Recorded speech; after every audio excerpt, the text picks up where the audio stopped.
दोस्तों, आज की कहानी है हत्या का पाप। बड़ी ही दिलचस्प मज़ेदार कहानी है, तो कहानी को पूरी सुनिएगा।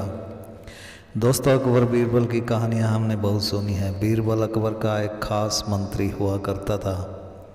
जब भी अकबर के सामने कोई भी समस्या आती तो वह बीरबल को ही याद करता था। बीरबल समस्याओं को अपनी समझदारी से हल कर दिया करता था। दरबारी हमेशा बीरबल से ईर्ष्या किया करते थे और बीरबल को नीचा दिखाने के लिए कुछ ना कुछ साजिश करते रहते थे। एक बार सभी दरबारी मिलकर बादशाह अकबर के पास पहुंच गए और अकबर से बोले कि जहां पनाह अब या तो बीरबल दरबार में रहेगा या हम सभी। बादशाह अकबर ने पूछा कि क्यों, क्या ऐसी बात हो गई। एक दरबारी ने कहा, बीरबल के रहते दरबार में हमारी कोई भी वैल्यू नहीं है। आप भी हमेशा बीरबल को ही ज़्यादा पूछते हैं। बादशाह ने उत्तर दिया, हाँ तो इसमें गलत क्या है। बीरबल तुमसे ज़्यादा समझदार है और जो समझदार होगा उसी की तो सलाह ली जाएगी और उसी को ज़्यादा पूछा जाएगा। दूसरे दरबारियों ने उत्तर दिया, हुजूर हम भी कम समझदार नहीं हैं, चाहे तो आप हमें आजमा कर देख लो। अकबर ने जवाब दिया, रहने दो, जाने दो। अपनी समझदारी की परीक्षा लेने की बात कहकर क्यों पंगा मोल ले रहे हो। फिर भी अगर तुम ऐसा ही चाहते हो तो मैं तुम्हें एक कहानी सुनाता हूँ और इसके बाद तुमसे मैं एक सवाल करूँगा। जो कोई भी उसका सही जवाब देगा उसको दरबार में बीरबल के समान ही स्थान दे दिया जाएगा तथा उसका वेतन भी बीरबल के समान ही कर दिया जाएगा। दरबारियों ने उत्तर दिया, हुजूर हम तैयार हैं, आप हमें कहानी सुनाइए। दोस्तों, वीडियो को लाइक कर दीजिए, चैनल को सब्सक्राइब ज़रूर कर लीजिए। भगवान आपकी सभी मनोकामनाएं पूर्ण करेंगे। अकबर ने कहानी सुनानी शुरू की। बहुत समय पहले एक राजा हुआ करता था।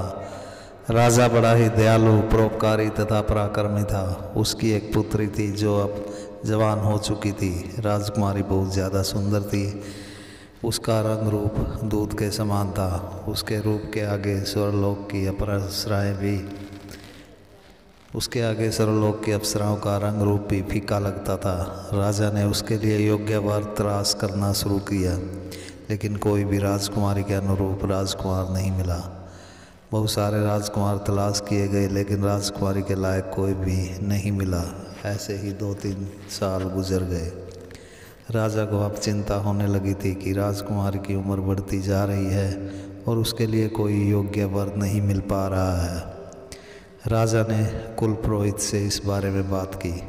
कुल पुरोहित ने राजकुमारी की जन्मपत्री देखकर राजा को कहा, महाराज, राजकुमारी की जन्मपत्री में राहु तथा केतु विघ्न डाल रहे हैं, जिसको दूर करने के लिए आपको हवन करवाना होगा और 21 ब्राह्मणों को भोजन करवाना होगा। राजा ने उत्तर दिया, यह तो कोई बड़ी बात नहीं है, आप मुझे सही समय बता दीजिए इस उपाय को करने के लिए। पुरोहित ने उत्तर दिया, आने वाली पूर्णिमा के दिन आपको कष्ट निवारण यज्ञ करवाना होगा और 21 ब्राह्मणों को भोजन करवाना होगा। पूर्णिमा के दिन यज्ञ करवाया गया। एक तरफ यज्ञ हो रहा था तो दूसरी तरफ ब्राह्मणों के लिए भोजन पकाया जा रहा था।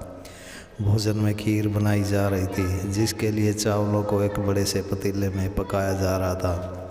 बहुत सारे रसोइये भोजन तैयार करने में लगे हुए थे। ठीक उसी समय पास के जंगल में एक चील ने कोबरा सर्प को अपने पंजों में दबोच लिया और उसको लेकर अपने घोंसले की तरफ उड़ चली।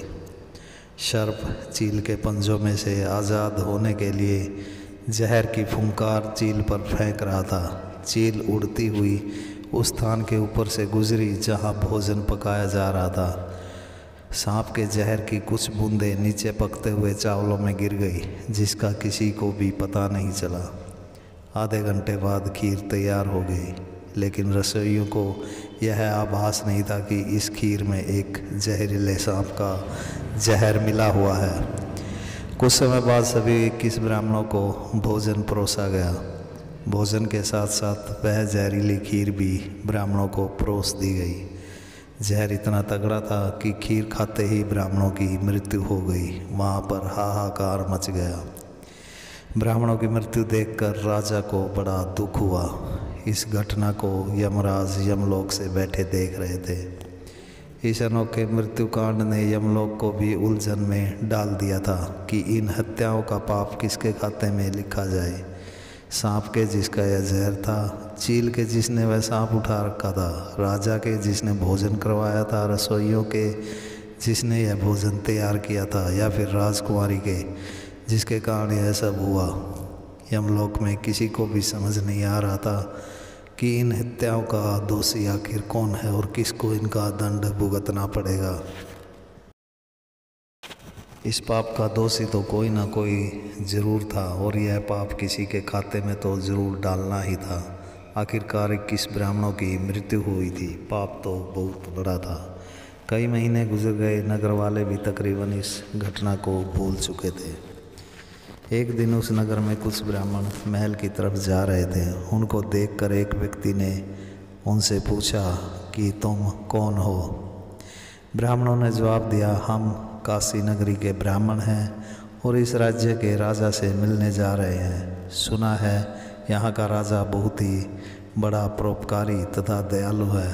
आप हमें महल जाने का रास्ता बता दीजिए। व्यक्ति ने कहा, देखो रास्ता तो मैं बता देता हूँ, लेकिन वहाँ जाना तुम्हारे लिए ठीक नहीं है। क्या तुमने नहीं सुना, इसी राजा ने एक बार जहरीले भोजन से 21 ब्राह्मणों की जान ले ली थी। कहीं तुम्हारे साथ भी ऐसा ही ना हो। ऐसा सुनकर सभी ब्राह्मण वापस काशी नगरी को चल पड़े। अकबर ने दरबारियों से कहा, कहानी पूरी हो चुकी है, लेकिन अभी इसमें कुछ चीज़ें बाकी हैं। अब तुम्हें उन्हीं चीज़ों को स्पष्ट करना है। कहानी में मैंने तुम्हें बताया कि ब्राह्मणों की हत्या का पाप हुआ है और यमराज असमंजस में थे कि यह पाप किसके खाते में चढ़ाया जाए ताकि उसको सज़ा दी जा सके। अब आप में से कोई भी दरबारी मुझे बताए कि यह पाप किसके खाते में जाएगा, सांप के, चील के, रसोइये के, राजा के या राजकुमारी के। कुछ दरबारियों ने सांप को इसके लिए दोषी माना तथा कुछ ने चील को, कुछ ने राजा को, कुछ ने रसोइयों तथा राजकुमारी को दोषी बताया। बीरबल भी वहीं पर मौजूद था। जब सब दरबारियों ने अपनी अपनी राय अकबर को दे दी तो अकबर ने बीरबल से पूछा, बीरबल तुम बताओ, ब्राह्मणों की हत्या का दोष किसके खाते में जाएगा तथा उसकी हत्या का फल किसको मिलने वाला है। बीरबल ने कहा, जहाँ पना ना सांप के, ना चील के, ना रसोइये के, ना राजा के और ना ही राजकुमारी के खाते में यह पाप लिखा जाएगा। दरबारियों ने कहा, क्या बात करते हो, क्या ब्राह्मण की हत्या का कोई भी दोषी नहीं है? उनकी हत्या एक मजाक थी। दोस्तों वीडियो को लाइक ज़रूर कर दीजिए, चैनल को सब्सक्राइब ज़रूर कर लीजिए। बीरबल ने कहा, मैंने ऐसा तो नहीं कहा। ब्राह्मणों की हत्या का फल उस व्यक्ति को मिलने वाला है जिसने ब्राह्मणों को राजा के यहाँ जाने से रोका। दरबारियों ने अचंभित होकर बीरबल से पूछा, ऐसा कैसे हो सकता है? उस व्यक्ति का तो इस घटनाक्रम से कुछ भी लेना देना नहीं था, फिर किसी दूसरे के द्वारा किए गए पाप का फल उसको क्यों मिलेगा? बीरबल ने उत्तर दिया, चील अपने भोजन का प्रबंध करके सांप को लेकर ऊपर आसमान में उड़ रही थी। उसको राजा द्वारा कराए जा रहे भोज से कोई लेना देना नहीं था। सांप चील के पंजों में दबा हुआ था। अपनी जान बचाने के लिए हर कोई संभव प्रयास करता है और जो भी उसके पास बचाव के लिए हथियार होता है उसका प्रयोग करता है। सांप के पास अपने बचाव के लिए अपना जहर ही होता है। इस जहर का प्रयोग उसने अपने आप को बचाने के लिए चील पर किया था। उसको भी अंदाज़ा नहीं था कि उसका यह जहर खीर में जाकर मिल जाएगा, इसलिए उसको भी दोषी नहीं ठहराया जा सकता, क्योंकि उसने जहर का प्रयोग ब्राह्मणों की जान लेने के लिए नहीं किया था। भले ही यह उसका अपना जहर था जिससे उन ब्राह्मणों की मृत्यु हुई थी।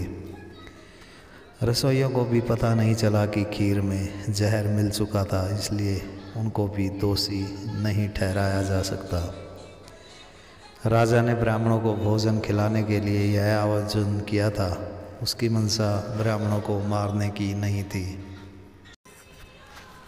राजकुमारी के लिए यह सब आयोजन किया गया था, लेकिन उसका भी कोई दोष नहीं था।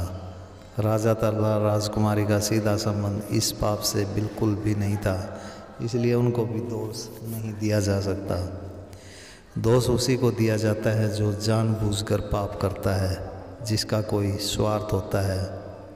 सांप, चील, रसोइये, राजा तथा राजकुमारी का ब्राह्मणों की हत्या में कोई भी स्वार्थ नहीं था। उस घटना को अनजान लोगों को बताकर उस व्यक्ति को आनंद मिला। उसने ईर्ष्या भाव से राजा की निंदा की तथा राजा को ब्राह्मणों की हत्या का दोषी मान लिया, इसलिए सारा पाप उस व्यक्ति के खाते में लिखा जाएगा। यही नहीं, आने वाले समय में भी जो कोई इस घटना के लिए किसी दूसरे को दोषी ठहराएगा, यह पाप उसके खाते में चढ़ जाएगा। अकबर ने कहा, बीरबल तुम बिल्कुल ठीक कह रहे हो। निंदा करना बड़ा पापपूर्ण कार्य है, इसलिए हमें किसी की निंदा से बचना चाहिए। इसके बाद अकबर ने दरबारियों से कहा, अब तो तुम्हें अपनी समझदारी मालूम हो गई होगी।